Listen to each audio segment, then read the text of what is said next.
Nós vamos falar agora, neste vídeo, sobre números decimais. Primeiramente, nesta apresentação, nós pretendemos estabelecer a conexão entre fração e decimais. E pretendemos também ajudar os alunos a perceber que o sistema de base 10 pode ser estendido, não só para números muito grandes, como também para números menores do que 1.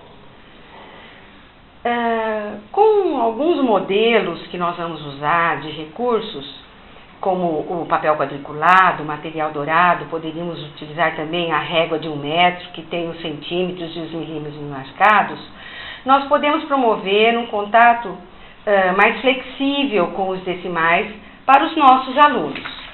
Porque o dinheiro é um recurso interessante também e pode ser útil no aprendizado dos números decimais e na aplicação dos números decimais, porém ele é um pouco limitado, porque nós só temos 2 casas decimais com o nosso dinheiro, o nosso sistema monetário.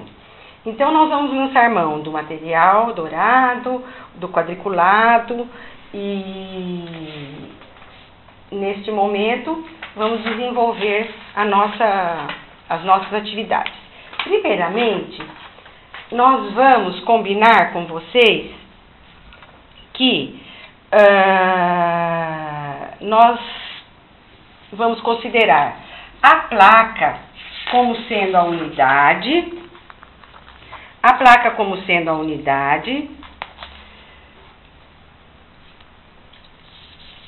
barrinha como sendo 1/10 da placa, a barrinha do material dourado, a placa do material dourado, e vamos considerar a plaquinha como 1/100º da unidade. É lógico que essa relação nós precisamos estabelecer e deixar ela bem combinada com os nossos alunos. Por que que a barrinha vale 1/10 da placa? Porque nós precisamos de 10 barrinhas para formar uma placa. Por que que esta plaquinha é 1/100º da nossa placa grande? Porque nós precisamos de 100 pedacinhos desse para formar a placa toda. E cada pedacinho desse é 1/100º. E cada pedacinho deste, que é a barrinha, é 1/10. Bom, combinado isso, nós vamos analisar um pouquinho aí a relação entre o 1/10 e 1/100º. A unidade, para eu chegar no décimo, eu dividi por 10. E de 1/10 para chegar no 100º também eu dividi por 10. Da unidade pro 100º, da unidade para o 100º, eu dividi por 100. Muito bem. Agora, o inverso também vale, né?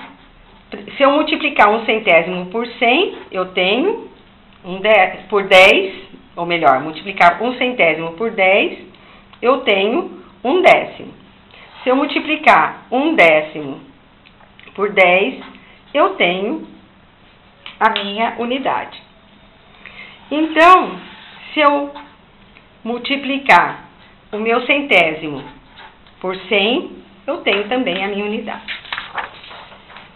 E como estabelecer a relação entre frações e decimais? Essa relação precisa ser promovida para que os nossos alunos estabeleçam essa relação. Então, nós vamos vamos tomar, por exemplo, a fração 1/4, e ela normalmente é representada dessa maneira que vocês estão vendo aí. Nós dividimos o quadrado em 4 partes e tomamos uma delas, que representa 1/4. Podemos dividir na diagonal também, mas aí já é um outro tipo de divisão. Nós vamos tomar essa aí que é a mais comum, comumente usada, né? Então, esse 1/4, nós podemos queremos relacionar o 1/4 com a forma decimal que ele pode ser escrito. Nós podemos, nesse 1/4 cabem exatamente 25 centésimos. E se você contar ali, você vai ver que tem 25 quadradinhos dentro desse 1/4. E eu vou representar cada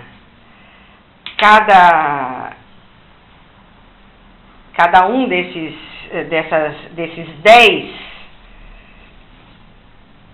10 centésimos, né, por uma barra. Que aqui eu tenho, numa coluna dessa, eu tenho 10 centésimos.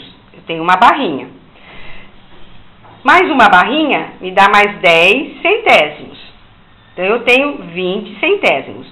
E se eu pegar mais 5 unidades dessas, né, das 5 quadradinhos, eu vou ter mais 5 centésimos, que me dá um total de 25 centésimos também, representado de uma outra forma, aí aonde está sendo riscado em vermelho no quadriculado que eu já tinha no papel.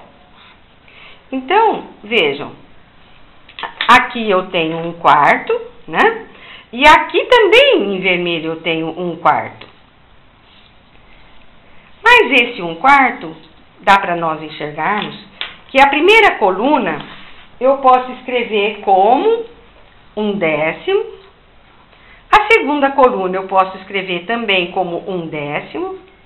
E os 5 centésimos que estão aqui, eu posso escrever como 5 centésimos, em fração. E na forma decimal, como que eu escreveria isso? Seria 0,1 mais 0,1 mais 0,05, que me dá